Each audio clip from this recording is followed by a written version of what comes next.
Assalamualaikum warahmatullahi wabarakatuh. Hari ini kita materi tentang angle atau sudut pandang. Kalau nanti ada waktu kita lanjut ke pencahayaan. Jadi selain kemarin sudah belajar komposisi, 2 minggu yang lalu kita sudah belajar komposisi. Sekarang sudut pandang. Selain komposisi yang membuat foto itu menarik dan membuat bercerita dan bisa membuat orang kagum dengan foto kita adalah salah satunya selain komposisi adalah angle, sudut pandang. Sudut pandang ini akan mempengaruhi cara pandang seseorang yang melihat foto kita. Kalau kita fotonya dari sini nanti efeknya begini. Kalau fotonya kita dari begini nanti efeknya jadi apa? Jadi angle itu ada, coba ke situ kita biar bisa.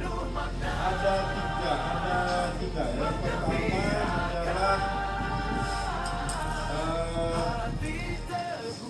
Yang pertama itu adalah eye level. Eye level itu